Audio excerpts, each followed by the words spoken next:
Assalamualaikum warahmatullahi wabarakatuh. Perkenalkan, nama saya Husnul Hidayat. Saya merupakan mahasiswa Politeknik Negeri Sambas dari program studi Akuntansi Keuangan Perusahaan. Kali ini saya akan menjelaskan materi ekonomi makro yang merupakan mata kuliah di program studi Akuntansi Keuangan Perusahaan Politeknik Negeri Sambas. Sebelumnya, saya ucapkan terima kasih kepada dosen pengampu mata kuliah ekonomi makro, Bapak Freddy Hardoko, SPD MAK, yang telah memberikan kesempatan kepada saya untuk menjelaskan materi tentang mata kuliah ini. Baik, langsung saja kita masuk ke materinya. Dalam presentasi kali ini kita akan membahas masalah pokok ekonomi makro, sektor perekonomian, pendapatan nasional, dan tujuan kebijakan ekonomi. Baik, langsung saja masuk ke materinya. Baik, di sini ada 3 masalah pokok ekonomi. Yang pertama itu apa atau what, yang kedua itu bagaimana atau how, dan yang ketiga itu untuk siapa atau for whom. Yang pertama apa atau what. Di sini berkaitan dengan barang apa yang akan kita produksi dan jasa apa yang akan kita berikan kepada konsumen kita atau pelanggan kita. Jadi di sini terkait dengan jenis barang atau jenis jasa yang akan kita berikan kepada konsumen. Yang kedua, bagaimana atau how, berkaitan dengan penggunaan sumber ekonomi atau faktor produksi. Artinya di sini adalah berkait dengan proses pembuatan barang yang akan kita produksi atau proses penyampaian jasa atau pemberian jasa yang akan kita berikan kepada pelanggan atau konsumen kita. Jadi bagaimana atau how ini terkait dengan sebuah proses ya. Yang ketiga ada untuk siapa atau for whom, yang artinya di sini terkait dengan distribusi barang yang akan diproduksi, atau bisa juga kita artikan dengan target apa atau untuk siapa sih barang ini kita produksi, atau untuk siapa sih jasa ini akan kita berikan begitu.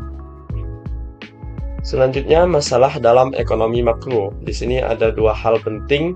Yang pertama, stabilisasi atau jangka pendek. Yang kedua, pertumbuhan atau jangka panjang. Dalam stabilisasi atau jangka pendek juga dibagi menjadi 3 hal. Yang pertama, inflasi. Yang kedua, pengangguran. Dan yang ketiga, neraca pembayaran. Yang pertama, inflasi. Inflasi artinya adalah penurunan nilai mata uang di suatu negara, yang dimana inflasi ini sangat berpengaruh pada sistem perekonomian. Karena apa? Karena dengan menurunnya nilai mata uang di suatu negara, maka pendapatan negara juga akan menurun. Karena hal ini, inflasi ini sangat berpengaruh pada sistem perekonomian tidak hanya di dalam negara, namun juga berpengaruh dengan sistem perekonomian lintas negara. Selanjutnya adanya pengangguran. Seperti yang kita tahu, pengangguran ini juga sangat berpengaruh pada sistem perekonomian di suatu negara. Karena dengan tingginya tingkat pengangguran di suatu negara, maka juga akan menurunkan pendapatan di suatu negara tersebut. Sehingga sebuah negara itu harus bijak dalam mengatur sistem kesempatan kerja untuk masyarakatnya. Baik, selanjutnya neraca pembayaran. Neraca pembayaran artinya adalah catatan sistematis transaksi sebuah negara dengan negara lain dalam suatu periode tertentu. Artinya di sini neraca pembayaran itu sebuah transaksi yang dilakukan oleh 2 buah negara begitu. Tujuannya apa? Tujuannya adalah untuk menunjukkan suatu negara tentang sistem perekonomiannya, baik itu sistem perekonomiannya bagus ataupun tidak. Nah, dalam neraca pembayaran ini seperti yang kita tahu, kalau transaksi sebuah negara dengan negara lain itu adanya sebuah devisa, investasi, dan lain sebagainya. Selanjutnya, pertumbuhan atau jangka panjang. Ada 3 hal penting juga. Yang pertama ada pertumbuhan penduduk. Pertumbuhan penduduk juga sangat berpengaruh ya pada sistem perekonomian di sebuah negara. Dengan tingginya pertumbuhan penduduk di sebuah negara itu dapat meningkatkan pendapatan, namun tidak juga menutup kemungkinan kalau pertumbuhan penduduk ini juga akan mengganggu sistem perekonomian. Karena semakin padat penduduk di sebuah negara, maka suatu negara itu akan semakin sulit untuk mengatur sistem perekonomian yang ada, sehingga disesuaikanlah pertumbuhan penduduk dengan kebijakan-kebijakan yang ada. Selanjutnya kapasitas produksi. Kapasitas produksi ini terkait dengan jumlah barang yang akan diproduksi, sehingga nanti akan mempengaruhi pendapatan di sebuah negara tersebut. Karena semakin banyak barang-barang yang produksi, maka semakin banyak juga barang-barang yang akan dijual. Selanjutnya yang terakhir ada investasi. Investasi artinya kita menabungkan, bisa kita katakan secara sederhana, kita artinya menabungkan harta kita atau uang kita untuk antisipasi hal-hal di kemudian hari, seperti untuk mengantisipasi adanya inflasi. Dengan adanya investasi ini, uang kita akan aman dari inflasi tersebut. Nah, dan investasi yang paling baik itu adalah investasi emas, karena emas cenderung naik nilainya setiap tahun. Nah, dan kalau uang itu setiap tahun itu cenderung turun. Nah, dan kalau emas itu cenderung naik ya. Selanjutnya ada perekonomian nasional yang dibagi menjadi 5 poin penting. Yang pertama pendapatan nasional, yang kedua produk nasional, yang ketiga tingkat kesempatan kerja, yang keempat tingkat harga, dan yang kelima neraca pembayaran. Yang pertama pendapatan nasional. Pendapatan nasional ini seperti yang kita tahu merupakan pemasukan sebuah negara, pemasukan kas sebuah negara yang berasal, baik itu berasal dari luar negeri ataupun dari dalam negeri. Yang dari dalam negeri seperti yang kita tahu ada pajak, retribusi, berasal juga dari badan usaha milik negara, dan lain-lain. Dan kalau dari luar negeri bisa dari devisa atau investasi dari negara lain. Selanjutnya produk nasional. Nah, produk nasional ini biasanya dihasilkan dari badan usaha milik negara ya. Nah, badan usaha milik negara ini akan memproduksi barang dan kemudian akan dijual kepada masyarakat, sehingga akan meningkatkan pendapatan nasional juga. Selanjutnya, tingkat kesempatan kerja. Tingkat kesempatan kerja ini juga berpengaruh pada 2 poin sebelumnya, karena tanpa karyawan yang mengerjakan sebuah produk, maka produk itu tidak akan tercipta dan juga tidak akan menghasilkan pendapatan di suatu negara ya. Nah, jadi sebuah negara itu harus bijaklah dalam mengatur kebijakan-kebijakan kesempatan kerja bagi masyarakatnya. Selanjutnya tingkat harga. Nah, setelah produk ini diproduksi dan akan dijual ke masyarakat umum, tentu setiap negara itu harus mematok atau memberikan harga-harga sesuai dengan keadaan atau kondisi di suatu negara. Dan kebijakan pemberian tingkat harga ini juga akan berpengaruh pada inflasi nantinya. Yang terakhir, neraca pembayaran. Tadi sudah kita bahas juga tentang neraca pembayaran, yaitu tentang sistematis transaksi sebuah negara dengan negara lain dalam periode tertentu, yang mana fungsinya adalah untuk melihat kondisi sistem perekonomian di suatu negara. Baik, kita lanjut. 4 sektor dalam perekonomian. Yang pertama ada keluarga, yang kedua perusahaan, yang ketiga pemerintah, dan yang keempat luar negeri. Yang pertama ada keluarga. Keluarga di sini adalah merupakan sektor perekonomian dalam istilahnya tingkatan terendah ya. Artinya di sini ruang lingkupnya itu kecil, hanya di ruang lingkup keluarga. Jadi dalam sistem keluarga juga harus menerapkan sistem perekonomian agar kehidupan keluarga itu dapat berjalan dengan baik. Selanjutnya, tingkat kedua di atas keluarga ada tingkat perusahaan. Nah, tentu jika seseorang ingin membuat sebuah perusahaan, maka haruslah menerapkan sistem perekonomian yang dengan baik, sehingga perusahaannya ini akan terus berjalan dan tidak mengalami kerugian. Selanjutnya ada sektor pemerintah. Nah, seperti yang kita bahas sebelumnya, ini sektor pemerintah terkait dengan perekonomian nasional ya. Nah, pemerintah ini juga mengatur kebijakan-kebijakan sistem perekonomian di sebuah negara, sehingga nanti akan berpengaruh pada kesejahteraan masyarakat. Yang terakhir, sektor luar negeri. Nah, ini terkait dengan tadi neraca pembayaran. Nah, ini ada hubungannya juga dengan devisa, investasi, dan lain sebagainya. Nah, sektor perekonomian luar negeri ini artinya sebuah negara menjalin menjalin sistem perekonomian atau menjalin transaksi dengan negara lain, sehingga akan meningkatkan pendapatan suatu negara tersebut. Baik, ini merupakan siklus pasar untuk barang hasil produksi ya. Nah, di sebelah kiri ada konsumen barang, rumah tangga, pemilik atau menjual faktor produksi, dan di sebelah kanan itu ada produsen barang, konsumen faktor produksi. Dan yang paling atas di bulatan ada harga barang dan hasil produksi. Nah, di tengah-tengah ini ada 3 poin yang di awal kita bahas: what, how, and for whom. Dan di paling bawah ada harga faktor produksi, termasuk upah, sewa, dan lain sebagainya.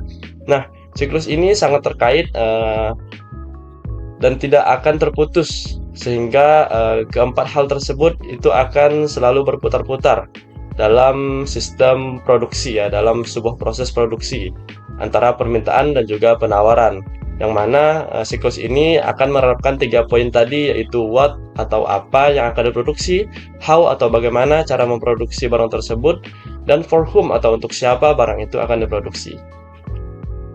Selanjutnya 5 pelaku ekonomi makro. Di sini ada rumah tangga, produsen, pemerintah, lembaga keuangan, dan negara lain. Nah, dalam sistem perekonomian juga ada pelaku, yang namanya pelaku artinya yang melakukan sebuah perekonomian atau sebuah ekonomi lah istilahnya. Yang pertama ada rumah tangga, seperti sebelumnya kita bahas, sama juga dengan sektor ya, sektor perekonomian, namun di sini adalah pelakunya. Yang tingkat pertama ada rumah tangga, yang dimana sektor perekonomiannya ini artinya sektor perekonomian keluarga ya. Dan yang kedua ini ada produsen, artinya adalah orang yang menghasilkan suatu barang atau jasa yang nantinya akan digunakan oleh konsumen ini. Konsumennya siapa? Tentu konsumennya ini dari beberapa pihak ya, termasuklah rumah tangga, pemerintah, dan lain sebagainya.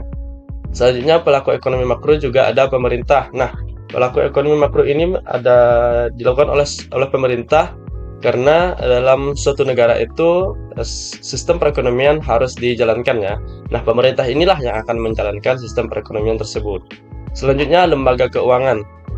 Lembaga keuangan ini dibagi beberapa bagian juga ya. Lembaga keuangan daerah dan lembaga keuangan pusat. Nah, lembaga keuangan daerah ini bisa kita lihat seperti Badan Keuangan Daerah, BPK, dan lain sebagainya ya.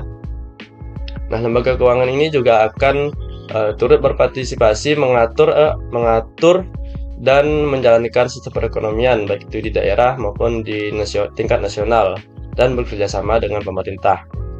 Yang terakhir, pelaku ekonomi makro adalah negara lain. Nah, lagi-lagi kita akan membahas hubungan antara satu negara dengan negara lain dalam sistem perekonomian. Nah, jadi negara lain juga menjadi pelaku sistem perekonomian, karena dengan adanya hubungan antara satu negara dengan negara lain, maka tingkat pendapatan sebuah negara akan meningkat, baik itu dari devisa, investasi, dan lain sebagainya.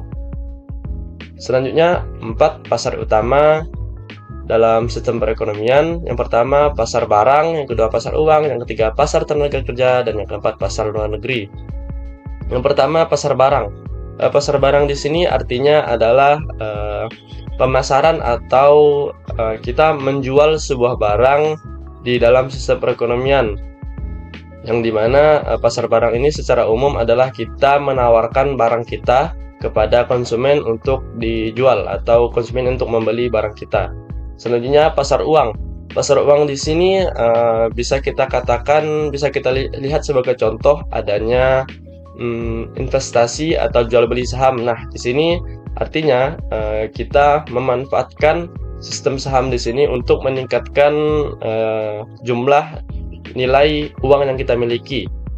Nah, selanjutnya pasar tenaga kerja. Pasar tenaga kerja di sini artinya adalah bidang atau tempat di mana tenaga kerja disediakan atau sumber daya manusia disediakan, sehingga nanti dengan adanya wadah atau tempat yang dimana sumber daya manusia ini disediakan, maka produksi barang akan mudah dilakukan. Yang terakhir pasar luar negeri. Nah, pasar luar negeri di sini berkait dengan devisa atau investasi dan lain sebagainya yang terkait dengan hubungan sistem ekonomi di negara lain. Selanjutnya ada pendapatan nasional. Di sini ada 3 poin penting. Yang pertama definisi. Nah, pendapatan nasional rumah tangga ini diterima dari pendapatan nasional ini diterima dari rumah tangga atau dari faktor produksi.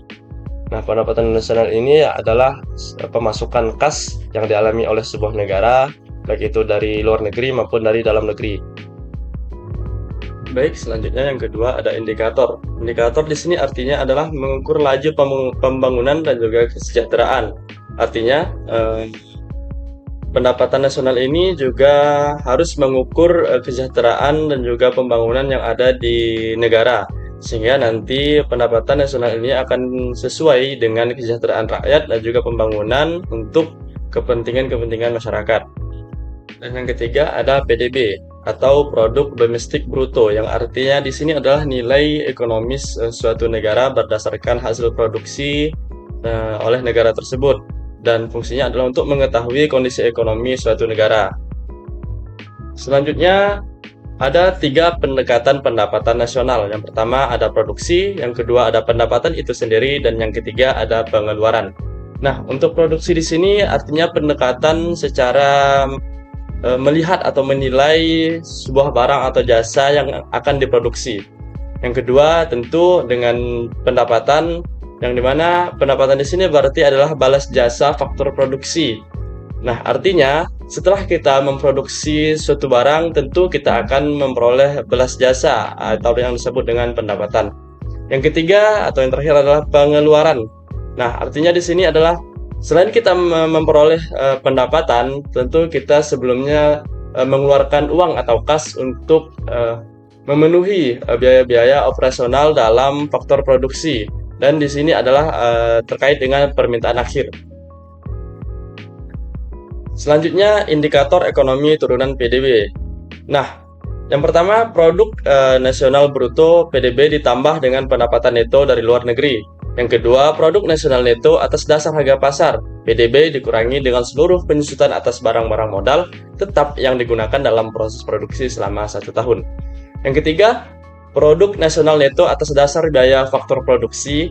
Produk nasional neto atas dasar harga pasar dikurangi dengan pajak tidak langsung neto. Dan yang terakhir, angka-angka per kapita, ukuran-ukuran indikator ekonomi sebagaimana diuraikan tadi di atas tersebut dibagi dengan jumlah penduduk pertengahan tahun. Selanjutnya, manfaat perhitungan pendapatan nasional. Yang pertama adalah untuk mengetahui struktur ekonomi. Yang kedua, untuk mengetahui perkembangan ekonomi itu sendiri. Yang ketiga, untuk membandingkan perekonomian antar wilayah, negara, maupun daerah. Dan yang terakhir adalah sebagai dasar untuk pengambilan kebijakan. Yang terakhir adalah tujuan kebijakan ekonomi makro. Yang pertama adalah untuk mendapatkan pendapatan setinggi-tingginya. Yang kedua, untuk meningkatkan kesempatan kerja bagi masyarakat. Dan yang terakhir adalah untuk menstabilkan ekonomi di suatu negara. Baik, itulah materi mengenai ekonomi makro. Dan yang seperti kita tahu bahwa ekonomi makro ini merupakan sistem perekonomian dengan skala besar, yang dimana sistem perekonomian ini dijalankan atau dilakukan oleh pihak pemerintah dalam sektor nasional maupun internasional. Mungkin itu yang dapat saya sampaikan tentang ekonomi makro. Kurang lebihnya saya mohon maaf. Atas perhatiannya saya ucapkan terima kasih. Assalamualaikum warahmatullahi wabarakatuh.